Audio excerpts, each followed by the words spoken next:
When I arrived here, I arrived 2015. It was around the time that they started with the law from the Sephardic Jewish, and they needed people who were able to research the roots of the family. And I didn't have any job. Like I was looking for a job everywhere. You know, like I arrived here. I went to the university. They gave me like a teaching position. It didn't last. Then the COVID arrived. So at the same time, they were looking for people who. I started as a hobby. I said maybe I can make a little bit of money sidewise, you know, like I can make, I don't know, I write a report, I make a little bit of money, I can help with the family or whatever. But it went so well that right now I have like a whole company, and I'm working 100% of the time just helping people to find their roots. And I have a YouTube channel, and it's called Raíces Judías. And I keep on helping people who are, I do it professionally, and sometimes if I can and I can afford, I do it also for free, you know. But people are coming from everywhere in the world and they want to know if they are Jewish, and because I have so much, I've worked for so long, also in the last years, you know, since the law arrived, we might have made like 1,000 genealogies for people who wanted to apply for the Spanish and the Portuguese nationality. So this gives you a lot of expertise, you know, to know where you're looking, or you give me like a name and a place and I'm almost 100% sure to tell you if you are able to apply for the nationality or not. Being a Jew is not the easiest thing in the world. So you're saying a lot of people are coming. For what reason? You have three kinds of people that are looking. There's people from Latin America who have a very difficult situation and they will just like to have a nationality from Spain or from Portugal to try to escape from the situation that they are living, and then they come and they apply and they look for the roots, and then it's people who has resources. It's not poor people, you know, it's always people, because it's very expensive to actually work, you know, do this kind of research. But you have also the other people you have Jewish people who are looking for their roots for some kind of questions in the back. I have somebody, I don't know, asking me, my family name is Caro, I want to know if I'm able to connect to Caro, okay, to Joseph Caro from Spain, okay, we'll try. We have also people that they are Kohanim and they got married to somebody who's a convert, and then because they don't want to lose the Kohanim, they don't get married, they want to get married to somebody that is a Ger. So sometimes they hire us to try to look for the roots of the Ger to see, so that they are sure that they are not. Sometimes this has happened also. And the third kind of people is people just that, like me, are looking for their own identity. Most of these people are coming from Spain, you know. So, or from Cuba, from some places, you know. There are some people that really get attached to the spirituality or whatever. So it makes you wonder if this is the end of the time and Mashiach is coming, and you know, people have to come back to Israel. I don't know, you know, I don't know. So is it almost always people, Sephardic Jews that come to you, or Sephardic people with a background in Spain or Portugal? I have a proportion, mostly it's Sephardic, the one that I work. Sometimes it comes also somebody from Ashkenaz. We have the cases of people from Ashkenaz that wanted to apply for the nationality, but they have like a family name that was not Sephardic. Like, for example, I don't know, let's put a name, Abramovich or Strulovich or whatever, you know, these names that you know 100% that they are not Sephardic. But then we ask them, okay, send all the information, you know, from which area you are coming. So sometimes, in some cases, we were able to say, okay, you are coming, for example, from Romania. Okay, so then we go back, your family is coming, you know, from this area. This was Turkish, and they are called, you know, maybe Toledano. The grandmother was, and we prove, okay, even now you are called Strulovich, and you are Ashkenazi, but you have here a Sephardic grandmother. Then these people were able to apply, and they got the nationality also. So they came in order to get Spanish nationality, yes. Not because they were interested in whether they were Jews. Well, you know, like you have all these I have all kind of experiences, and there is a moment I call the shocking moment, you know, like there is a moment that, so they arrive and they basically want to be Spanish for some reasons, because they have business or whatever, you know, like, and I don't care, because I do my work, I'm not interested in your personal life.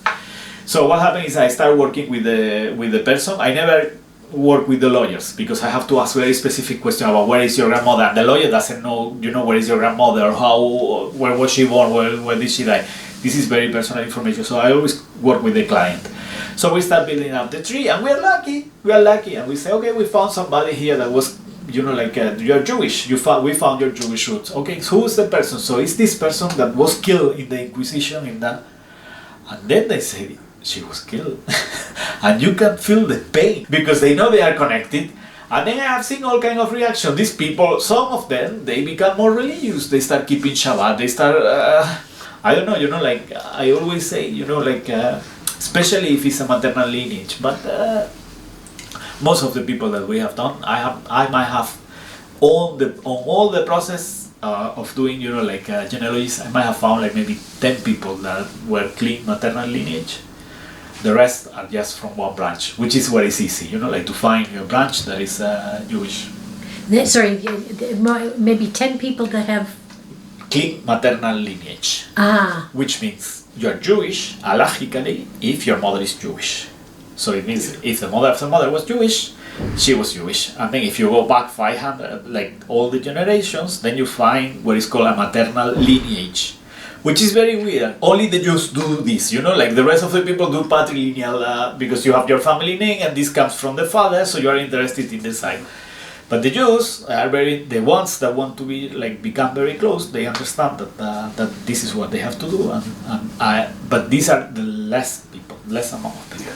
But this is amazing that they are able to. You cannot imagine how many records you can find in Spain. Everything has been kept. A lot was lost in the civil war from Spain, but a huge amount. And the Inquisition records in Spain, I mean, this is like if you have the whole building full of records. You have different tribunals across all the region. So you have one in Toledo, for example, which was the capital at that time. It was not Madrid, it was Toledo, okay?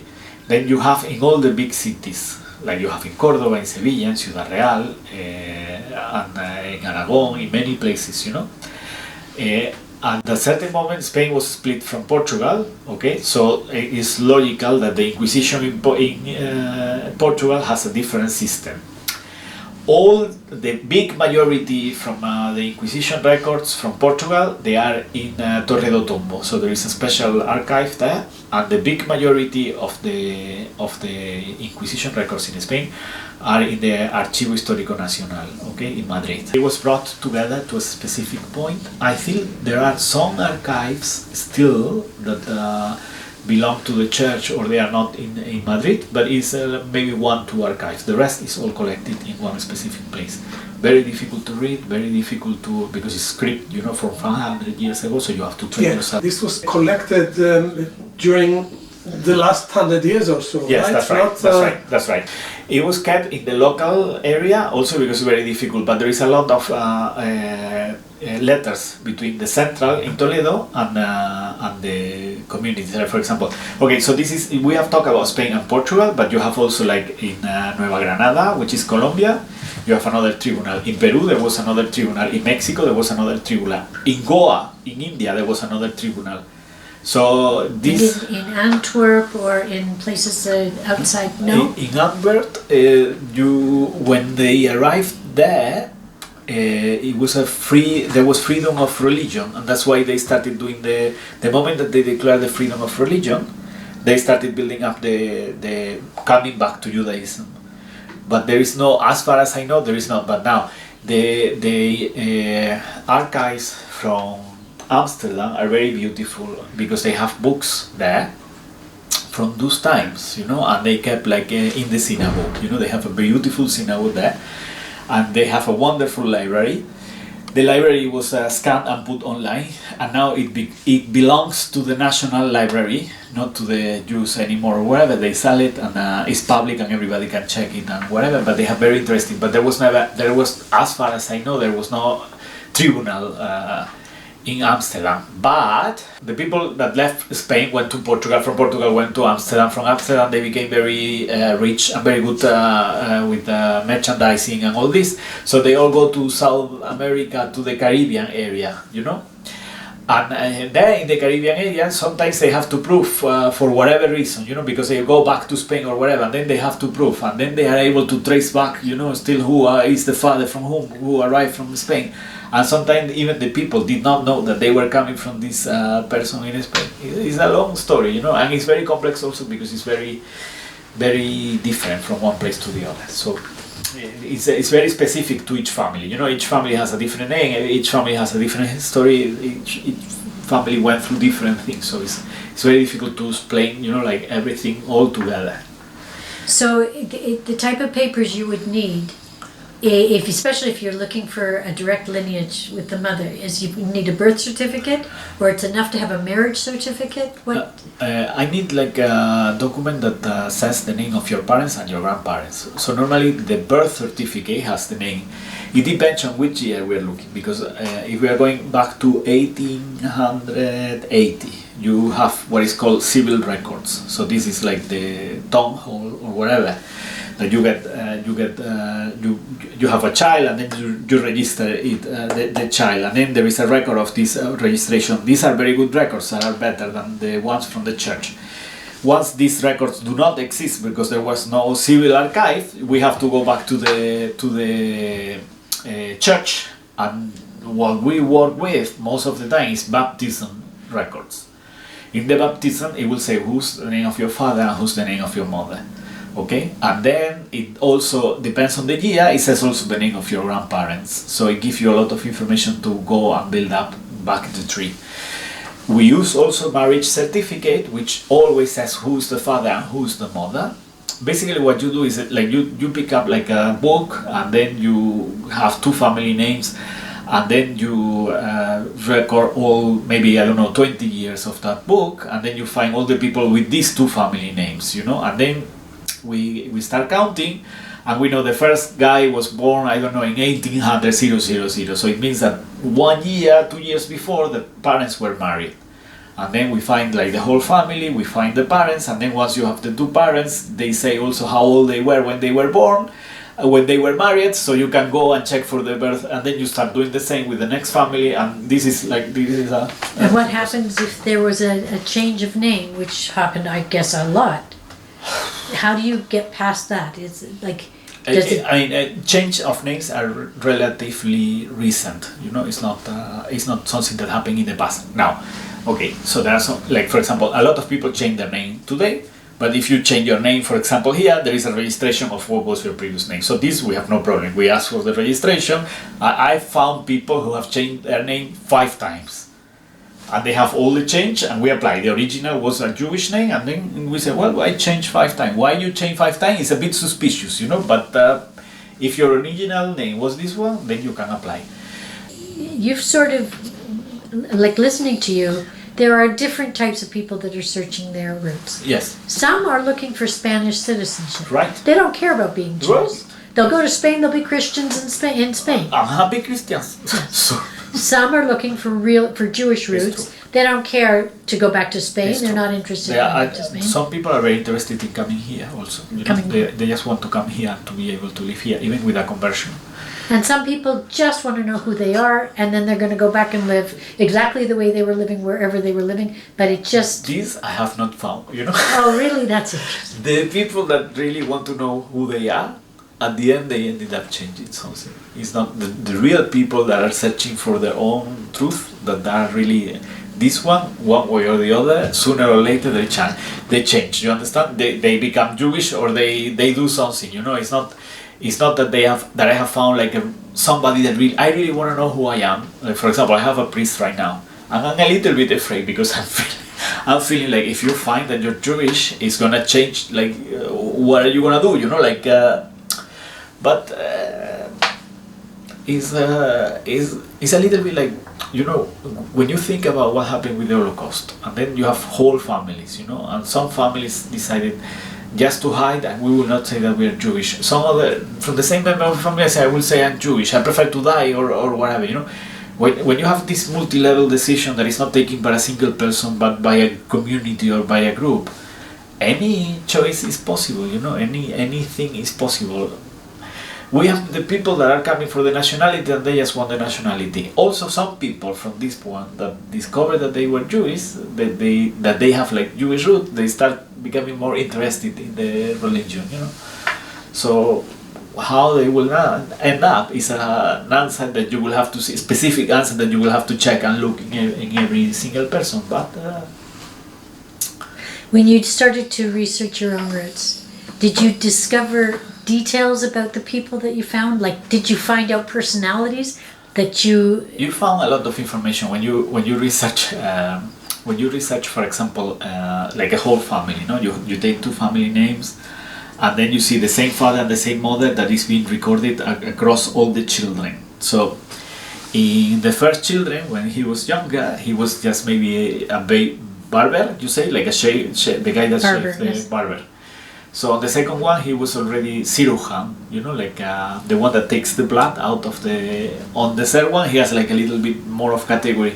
So through studying the records, you are able to see the professional career of the father. That every time he has like a higher standard inside the same profession, So this is I mean I really like but this I know I'm crazy, I have like a love for the people that were dead, for their stories and their pictures, and keep the history of the family. I have like a lot of respect, but this is me, it's like my brother, for example, he doesn't care, or my sister, my sister is even worse. But I check, like I make a big effort and went to all the grandchildren, to all the grandmothers and the aunts and all the old ladies, to have a picture of everybody of the family, like each grandfather and great-grandfather. So I have like a beautiful, family tree with everybody, with their stories, a story of their life. It gives me peace, I don't know, but this is my my personal thing, I don't think everybody will. And were you able to find pictures if you go back, going back, your parents, your grandparents, that's easy to get pictures. Beyond that, were you ever able to find anything all of visual? Them. I have all the great-grandparents. So my grandparents and my great-grandparents, 8 pictures. There were pictures from some of them there were pictures, from some other, there was no camera, and they were drawing drawing beautiful drawings, very big. I remember when my grandmother died, that she has picture from her parents, and she specifically asked, I want them to be with me in the grave.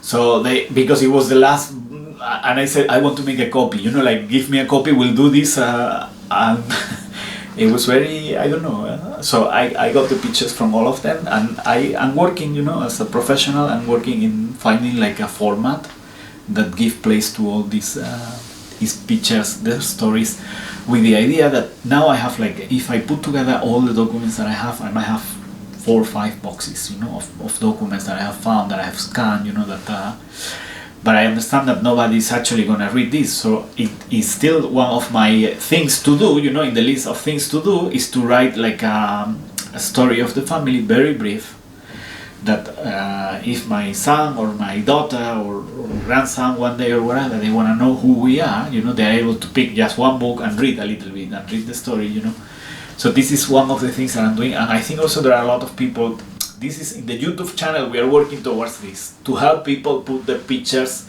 and organize, once you have found all the information, how to organize, how to select, how to classify, how to write, how to write like a life history of somebody, with all the facts that you have found, combining interviews, it's a nice project.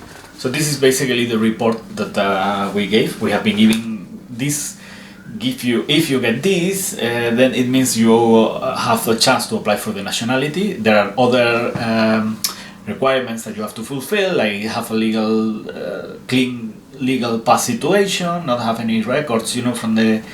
But normally, if you are like a normal person and you get this one, this one has been signed by the notary, because it has to have legal value in Spain, okay? So the notary basically says that I have signed this one, and I go there in front of him to sign, and this is the name of the person, okay, that we have made the report. And basically we have 3 parts of the report. The first part, we tell a little bit of the history of the person. For example, they are coming from Toledo because the family that they arrive, the last one, is from Toledo. So we tell a little bit of the history of the Jews from Toledo, and then we talk specifically about who are the Jews that we know that come from Toledo that belong to the family tree of the person that has applied. And then the second part is just a bunch, and also this one, for example, these are the documents that prove, okay, so these people that you have here that has start, for example, we know that there is a document that proves that they were Jews, okay? So the last person comes from here, from this tree, and is hooked up to this one, so it means he's also Jewish. And then the report basically is like a, well, let's pass, like a lot of documents saying this is the father of this, and in every generation we have like a name of the father and the name of the person with the two parents. A document that it could either be a birth certificate, or it could be, this is for example a baptism certificate, okay, or it could be a piece of published work, recognized published work, like from a book that. Because sometimes when we go back in the history, you cannot actually find or it's easier if the family has been registered in a book and we are working like, I don't know, in 1600 or whatever, sometimes it's easier just to go to the printed version and go back than go to the original. If we can always provide, we try to provide for the original, but in principle the ministry has been accepting also this, so we never complain. And then we basically conclude. You have like a long list of reference also from the book, but this is what the person is actually getting. And the government of Spain recognizes you as an authoritative. Okay, this is the thing. Like the government of Spain has only recognized the Jewish federations to actually provide, but the Jewish federations were there to actually prove who's Jewish, but not to do this kind of work, because they were also not prepared to do this kind of work.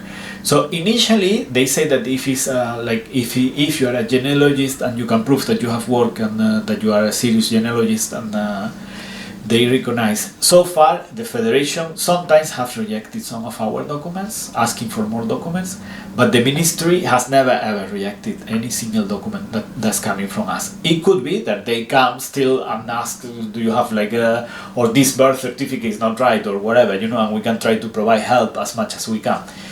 We do the work to the best of our ability and to the best of our knowledge. So sometimes, when you go back many generations, it could be also that you are making a mistake. We try not to, but we are not. It's not rocket science also, But in general, everybody that we started working in 2016, everybody that applied till 2019 now, they already got the passport, and they have the passport, and they come back to us, and they are very happy with the passport. So we don't know what's going to happen with the people that they are still in the waiting list, but we hope that if you have something like this, it's pretty serious. It's not that you have my name is Toledano. No, here that you're coming from this Jew. This Jew has been proved by the bibliography that he was Jewish, and you have all the documents that connect you with you.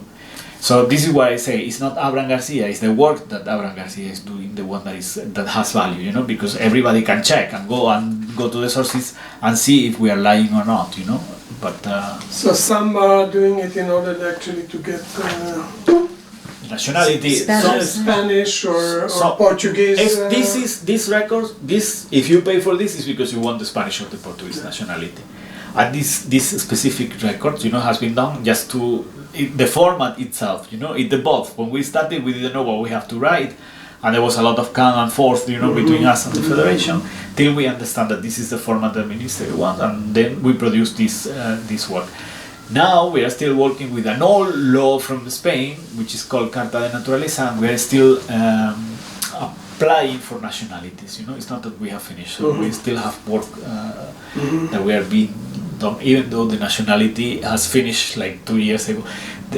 This is the story. The law from the Sephardic Jews, the idea was that there was a lot of people waiting for the Carta de Naturaleza, because this Carta de Naturaleza existed always in the Spanish law. Like if you was Jewish, Sephardic Jews, you could always apply for the Spanish nationality, but there was a long list of waiting list. So they decided to open this window of 3 years and try to accelerate the whole process, so that the people that were waiting will not wait any longer and will finish with the process. The thing that they did not expect, and I think this is a big issue, is that a lot of Anusim apply. I think the big majority of the people that have applied are actually Anusim, because they could prove that they were descendants from the Jews. And in Spain, because it's you cannot make any distinction on a law on a religious basis. So you cannot say the Jews from Spain. Just only Jewish people can apply for the nationality. You have to say if somebody was descendant from the Jews, okay, but if they are not Jews now, but they can prove that they are descendants from the Jews, they have the same right to actually apply for the nationality. And this allows us to actually work with all the Anusim, which was a huge amount of people. And I think also the level, when the people see me, there will be a huge amount of people understanding this is what I did, because I have worked like at least in 1,000 genealogies, but I'm aware that there are many other genealogists also working in the similar area, and they have been approving, without stop. So in total, I think it was 400,000 applications in Spain, which is a huge amount. They are halfway on the revision process. So I don't think the people is going to apply anymore for the Spanish nationality, or there will be less people. But if we have a huge amount of people applying, then I will have to hire somebody. I already have somebody working for me, but I will have to hire more people. And why do you think that you won't have that it's not going to increase, that it's going to decrease? Because most of the people don't know actually they can apply with the Carta de Naturaleza. We are hoping actually, because once the other law finish, we assume that if the law before, like a lot of nationalities, like 70,000 nationalities were given with the old law before the Sephardic Law. So we assume that because the Sephardic Law has been abolished, but the old law has not been, and now we have much more knowledge on how we are able to apply. So because we know how to make a family tree, we know, like the federation, which are the relevant institutions that can approve the process, and we are actually hoping that this continues. So. And in Portugal, it's also continuing? In Portugal, we have a different problem, and we don't know what is happening in Portugal. Right now, the idea is that the law has been more, they have increased the requirements, but in a very weird way. The problem is that I think the amount of people that have applied is overwhelming, also for Portugal. So the people were actually waiting sleeping in the street, and really to actually be able to apply on time, because in last year, 2022, they decided that you can apply for the Sephardic Law, but only if you have properties in Portugal. Property like bienes raíces, how do you say, like good roots, or whatever, I don't know how you say, like you have a house or you have like a company, but this house cannot be bought in the application process. It has to be inherited from a grandparent. But then there is a whole process, like a legal process, in the sense that you cannot make a law to bring back the Jews from Portugal, and at the same time ask in this law that you have a house here, because they are already here. So there is some kind of contradiction, and there is a kind of legal request also from the community. So is the Jewish community in Spain growing? Or it's not actually affecting the Jewish community? The Jewish community remains small, and these are not people who are... I don't think so. I don't think the Jewish community.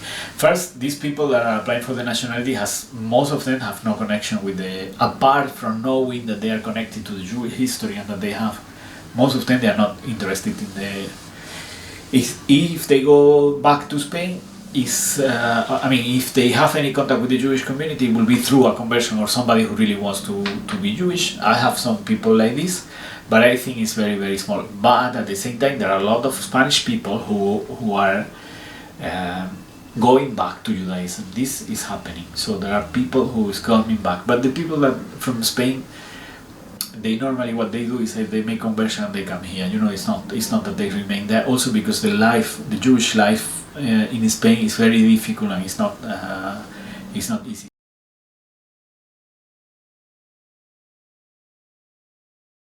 They know, like you can go there and they know the history, and they tell the history.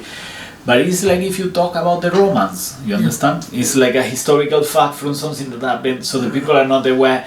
If you say Jewish, in every city in Spain, in almost every city, there is a Jewish quarter, but it's something from the past. So there, when you say the Juderia, so it means Okay, so there were Jews living there, but now it's just a quarter from the city, so it belongs to the past, not to the present. But in Córdoba there is a big history. Also, they are in the old houses right now. They are finding out mikveh underneath the houses. It's amazing. They know that they were Jews, that they were.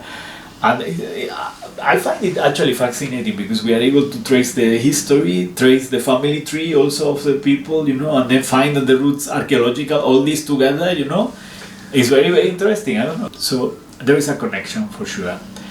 There is a past, there is a present, there is a connection between past and present, and then people will have to decide how do they want to live. This is. So for these people that are interested in researching the past, we are here to help them if they want to do it, and if not.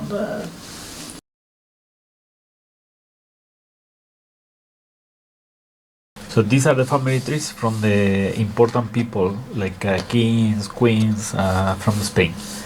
Okay, so because the Jewish population was so mingled with the important people, with the nobles from Spain, we are always able to trace. We use this book a lot actually to trace the family roots of people which are connected to the kings, basically.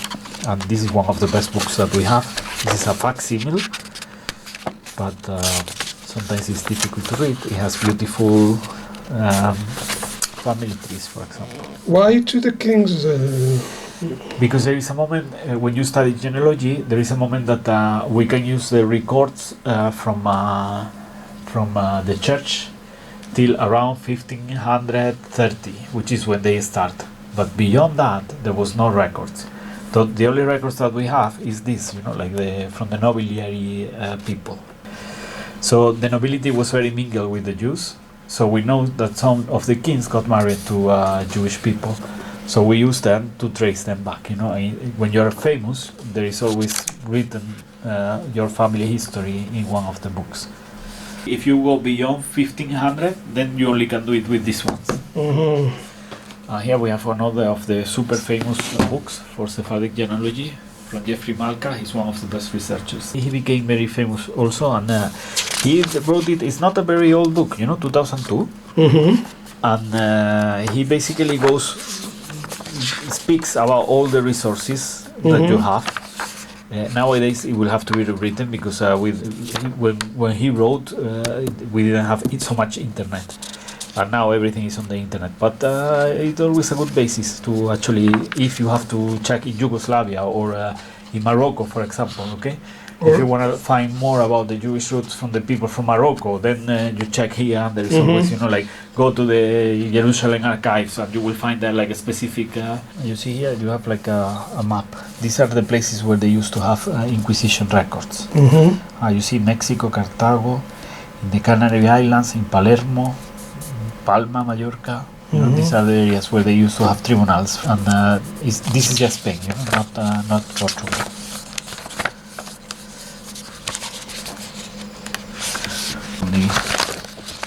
I think I have here, these are the maps, you see. Okay, so this is funny because this like the geographical administration of the Inquisition changed with the time. So it's not that all the time it belongs to the same place. So this, for example, that was Córdoba, which includes all this area. And this was Jaén, so there was one tribunal for. In a few years later, it will change. It will change. It's not stable all across the year, so you have to check also. But this is like very technical, because depending on the year, you will look for the Jews in one place or in another. And